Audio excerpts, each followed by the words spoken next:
اعوذ باللہ من الشیطان الرجیم بسم اللہ الرحمن الرحیم نحمدہ ونصلی علی رسولہ الکریم۔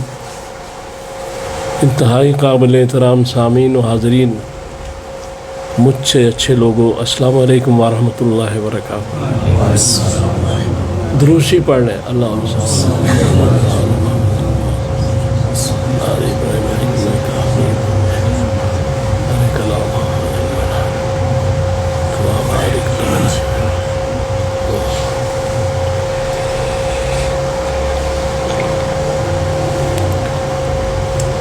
اللہ تعالیٰ کا قرآن پاک میں ارشاد ہے، سورہ قلم کی آیت نمبر 4، اس میں کہا گیا، اللہ تعالیٰ فرماتے ہیں کہ میں تمہاری شاہ رگ سے زیادہ قریب ہوں۔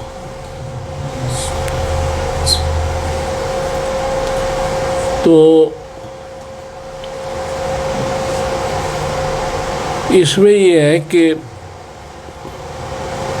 یہ بات جو کی گئی ہے کہ لوگ اللہ تعالیٰ کو ڈھونڈتے ہیں، اسے ملنا چاہتے ہیں، جنگلوں میں، صحراؤں میں اور کئی جگہوں پہ، اور وہ یہ فرما رہے ہیں کہ میں تمہاری شاہ رگ سے زیادہ قریب ہوں۔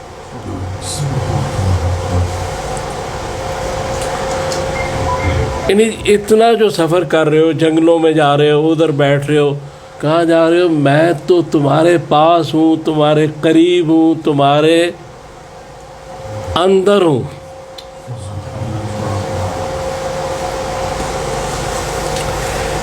یہ بخاری کی ایک حدیث ہے، حدیث نمبر 3 ہے، معارف الحدیث کی جلد 5 میں ہے یہ،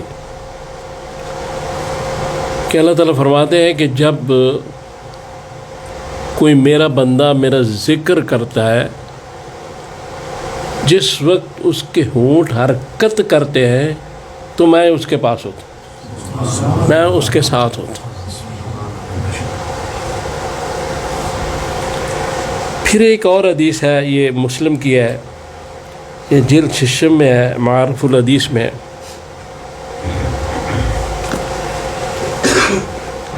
اس کا نمبر 87 ہے۔ اس میں بھی کہا گیا، اس ساری حدیث کا مفہوم یہ ہے کہ قیامت والے دن اللہ تعالیٰ فرمائیں گے، حدیث قدسی ہے کہ میں بھوکا تھا، مجھے کھانا نہیں کھلایا، میں بیمار تھا، مجھے عیادت نہیں کی، میں پیاسا تھا، آپ نے کئی دفعہ سنی ہے۔ تو وہ آدمی پریشان ہو جائے گا کہ یا اللہ تو کیسے بھوکا پیاسا بیمار ہے رب العالمین، تو کیسے؟ تو فرمائیں گے نہیں، فلاں شخص بیمار تھا، تو نے اس کی عیادت نہیں کی، تو عیادت کرتا تو اس کے پاس مجھے پاتا۔ فلاں شخص کو بھوک تھی، کھانا نہیں کھلایا، تو نے اگر کھلاتا تو اس کے پاس مجھے پاتا۔ ابھی اللہ تبارک تعالیٰ اپنا رنگ بتا رہے ہیں کہ ہم اپنی مخلوق میں ہماری نشانیاں ہیں، دیکھو انہیں۔ تو اس کا مقصد یہ ہوا کہ اگر اللہ تبارک تعالیٰ کو دوست بنانا ہے، اسے ملنا ہے، اس سے شناسائی پیدا کرنی ہے، تو پھر یہ دیکھنا پڑے گا کہ وہ جو شاہ رگ ہے اس سے زیادہ قریب کیسے ہے۔ چیزیں تو بتا دی کہ اس طرح میں وہاں بھی ہوں، وہاں بھی ہوں، وہاں بھی ہوں، ساری۔ تو اس میں قرآن پاک نے شروع میں سورہ بقرہ میں جو فرمایا، بالکل ابتدائی آیت میں، الف لام میم ذالک الکتاب لا ریب فیہ،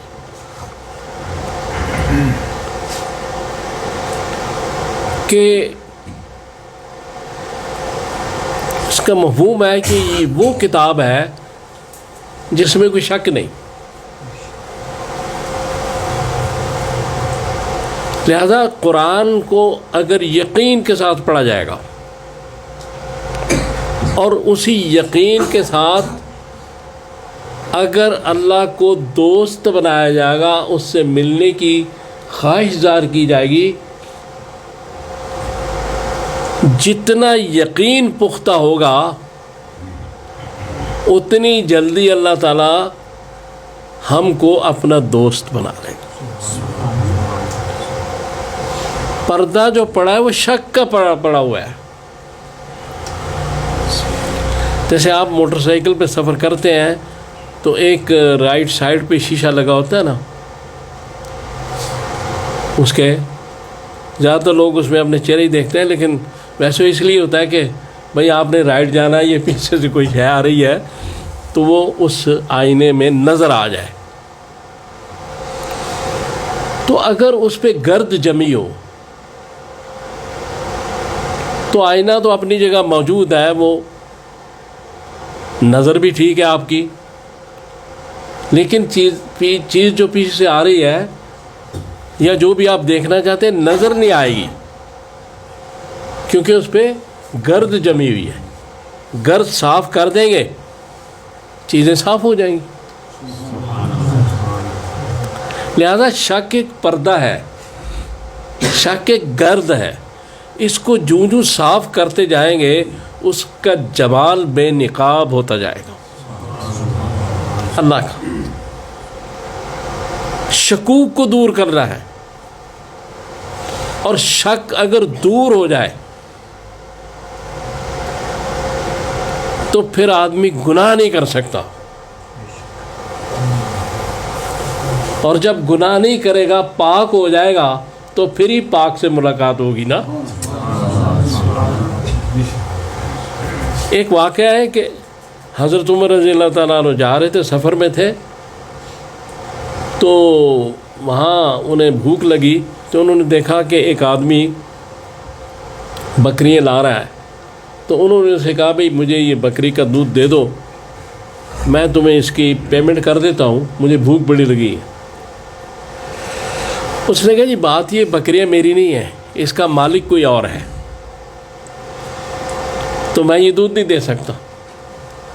وہ پہچانتا نہیں تھا حضرت عمر رضی اللہ تعالیٰ عنہ۔ تو حضرت عمر نے کہا یہ تو آدمی بڑا ہیرا ہے اور بڑا پکا ہے، تو ذرا اس کو آزمائے۔ انہوں نے کہا ایسے کرو، تم دے دو مجھے دودھ، اس کے بعد بکری بھی مجھے دے دو، میں دودھ پی لوں گا، گوشت کھا لوں گا اور پیمنٹ لے لو۔ اس نے کہا جی تو اس کے مالک کو کیا جواب دوں گا؟ آپ نے کہا کہہ دو نا کہ بھیڑیا کھا گیا اس کو، وہ کون سا دیکھ رہا ہے؟ حضرت عمر اس کو آزما رہے ہیں۔ حضرت عمر تو اپنے مقام پر ہے، بڑا مقام ہے، لیکن اس کو آزما رہے ہیں، اس کے ایمان کو۔ کس وقت تو کون دیکھ رہا ہے تمہارا مالک ادھر؟ تو اس نے کہا آپ حضرت بھول رہے ہیں، ایک ہستی ہے جو اس وقت بھی دیکھ رہی ہے۔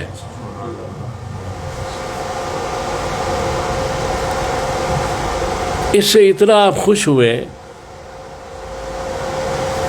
یہ وہ یقین ہے کہ جب دیکھ رہا ہے مالک کو سب سے بڑا، تو میں بکری کیسے دے دوں؟ کوئی نہیں دیکھ رہا، لیکن ہماری نگاہ وہ تو دیکھ رہی ہے ہر وقت۔ کہ آپ جاتے ہیں موٹر وے پہ ادھر ادھر، تو اب وہ چونکہ ہماری قوم ایسی ہے، یہ اسی طرح چلتی ہے، تو ٹریفک پولیس والوں نے بھی ویسے ہی لکھ کے لگا دیا ہوتا ہے کہ کیمرے کی آنکھ آپ کو دیکھ رہی ہے، اور بعض لوگ پھر سپیڈ بھی کم کر لیتے ہیں۔ تو جہاں یہ خوف ہوتا ہے نا، دیکھ رہا ہے کوئی، وہاں قانون نہیں ٹوٹتا۔ تو ایمان بھی ایک قانون ہے۔ جب یہ محسوس ہو کہ مالک الملک جو ہے، احکم الحاکمین، ہر وقت دیکھ رہے ہیں تو پھر گناہ کیسے ہوگا؟ یہ یقین پیدا کرنا، اور جب یہ یقین پیدا ہو جائے گا تو پھر اللہ تبارک تعالیٰ جو قرآن میں فرما رہے ہیں سورہ انعام کی آیت نمبر 91 میں، وہ یہی گلہ کر رہے ہیں اللہ تعالیٰ کہ تم نے اللہ کی ایسی قدر نہیں کی جیسے قدر کرنے کا حق تھا. یعنی تم نے بظاہر اللہ مان لیا لیکن یقین نہیں رکھا. تو جب یقین رکھا ہو تو پھر حق ادا ہو جاتا ہے. تو رسول اللہ صلی اللہ علیہ وآلہ وسلم کی ایک حدیث پاک ہے، اس کا مفہوم یہ ہے کہ آپ فرماتے ہیں کہ اگر کوئی شخص، ایک آدمی کا حق یہ ہے، ایک مسلمان کا، کہ وہ اللہ تعالیٰ کا شریک نہ بنائے کسی کو، اور پھر اللہ کا حق یہ ہے کہ اس کو بخش دے. لہذا بار بار جو اللہ تعالیٰ قرآن میں فرماتے ہیں کہ تم نے اللہ کا، اس کی قدر کا حق ادا نہیں کیا، اس کا معنی یہ ہے کہ ہم مان رہے ہیں اللہ کو، نماز پڑھ رہے ہیں، سب کچھ کر رہے ہیں، لیکن شک ہمیں گھیرے ہوا ہے، وہ پردہ پڑا ہوا ہے شک کا. تو پردہ ہٹ جائے تو معاملات ٹھیک ہو جاتے ہیں. لہذا جب پردہ ہٹ جائے اور یقین کامل پیدا ہو جائے اللہ پر، تو پھر دوستی ہو جاتی ہے. پھر وہ فرماتے ہیں الا ان اولیاء اللہ لا خوف علیہم ولا هم یحزنون. پھر وہ بات ہوتی ہے جب شک ختم ہو جائے، اور قرآن کے شروع میں اس بات کو بیان کر دے گا کہ شک نہ کرنا، نہ اس کتاب میں، نہ اس کتاب کے احکامات میں، اور نہ اس بات میں کہ یہ اللہ کا کلام نہیں ہے. اس لیے گزارش یہ ہے جتنا یقین کی طرف بڑھیں گے اتنا اللہ کی طرف بڑھیں گے. اور جب اس کی طرف بڑھ گئے تو پھر وہ یہ فرماتا ہے کہ تم ایک بالشت آؤ میں دو بالشت، تم چل کے آؤ میں دوڑ کے. اور پھر وہ یہ فرماتا ہے کہ جب تم میری طرف آ جاؤ گے تو میں تمہارا ہاتھ پکڑ کے صراط مستقیم پہ چلا دوں. تو اللہ تعالیٰ سے دعا کریں کہ اللہ تعالیٰ مجھے اور توفیق دے کہ میں نے جو باتیں کی ہم ان پہ عمل کر سکیں. صلی اللہ تعالیٰ علی خیر خلقی محمد وآلہ و اصحابہ اجمعین برحمتک یا رب.